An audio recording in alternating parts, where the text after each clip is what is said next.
Hi, my name's Phil. I'm here to share with you what it's like living with end-stage renal failure. Of necessity, I interact with a lot of different medical people. So there's my GP, who's obviously my first port of call. There's a team of nurses in Whanganui Hospital who are the renal team I primarily interact with.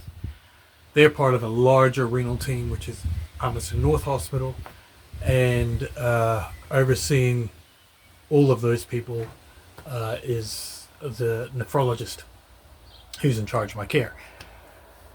But in addition to all those people, I also have occasional referrals to different departments. Now,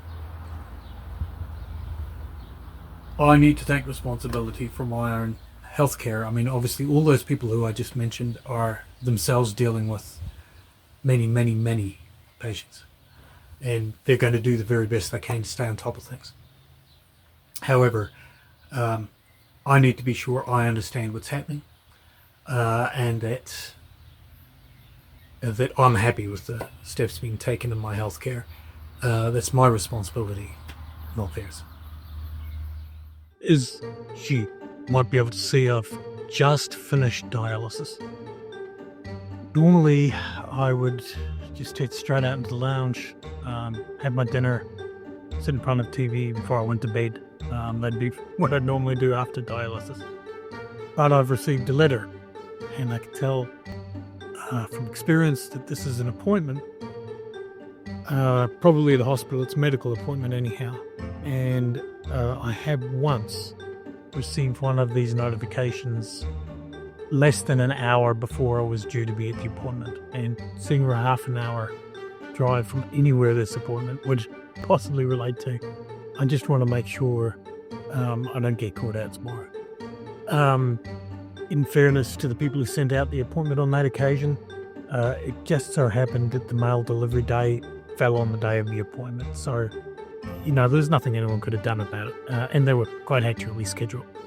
But we'll just have a look and see what this is. The other thing is that this is from a radiology department. I think I've mentioned before that it's actually important to keep on top of what's happening with your medical treatment. I have no idea what this is from a radiology department, so we'll have a look, see if it can explain anything to us.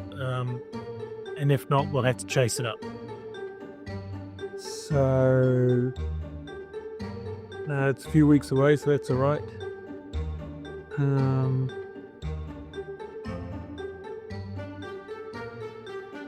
All right. So it looks like something to do with a cardiac exam. I can't see who's referred me.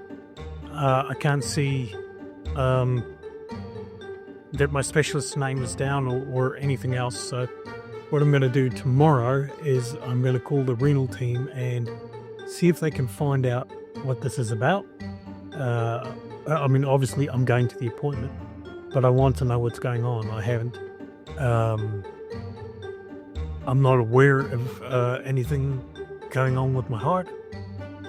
I haven't had a discussion about that with anyone. We had a renal nurse here visiting last week, and we didn't discuss that. So I just really want to know what the thinking is behind getting this test, and then we'll see what happens when we actually go there.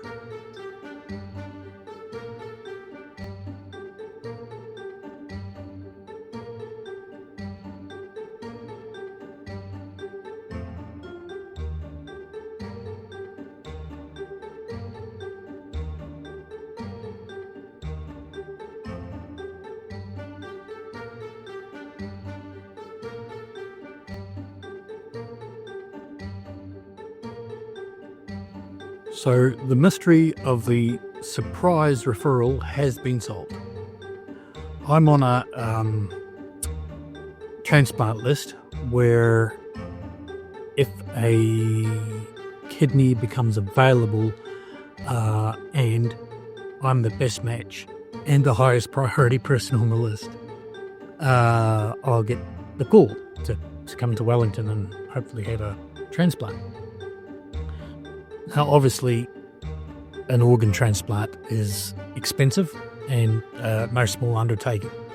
So the people who run the list want to be sure that the people who are waiting to receive an organ are still healthy enough that the operation will work as best as it possibly can. So what's happened is this is one of a regular number of checkups, and so one of the things I want to check is your heart, which kind of makes sense because as a result of kidney disease you can end up with heart failure. So all that happened was the transplant coordinator who I deal with forgot to tell me that she'd referred me, and because I've only been on the list for just over a year, I think, I wasn't aware that this was coming up. So that's the reason for the referral. Now all we've got to do is get it over and done with. If you've watched my videos of home hemodialysis, you'll know that after every session I've got a yellow bag of bio waste, which is bloodlines and syringes and gauze and anything else that's got my blood on or in it. So we don't throw that out in the normal rubbish. We collect them in this bin, and then whenever we go to Wanganui, we take them for disposal. Now I'm just chucking them into one bag just to make it easier to manage them, because we've got several weeks worth here. When we get to Wanganui Hospital, we put them in the bin that's provided, and I think what happens after that is they get burnt. But after that, it's really not our problem. It's just a matter of us getting it to the hospital.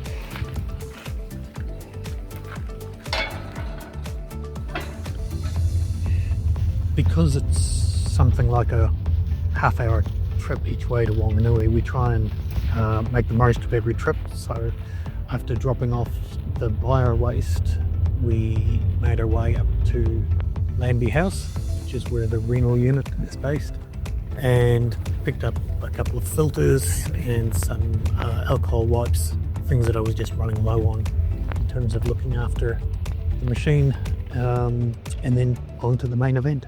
Having the first appointment of the day means less work looking for parking spaces. However, being early means a longer wait for your appointment.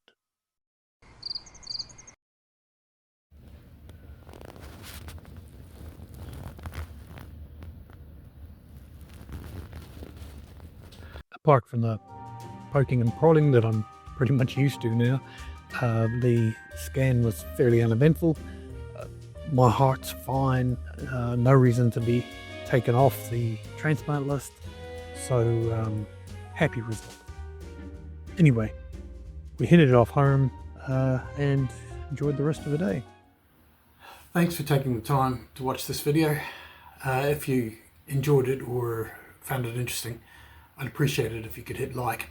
If you want to know more about what it's like living with end-stage renal failure, then go ahead and subscribe, and I'll see you in the next video.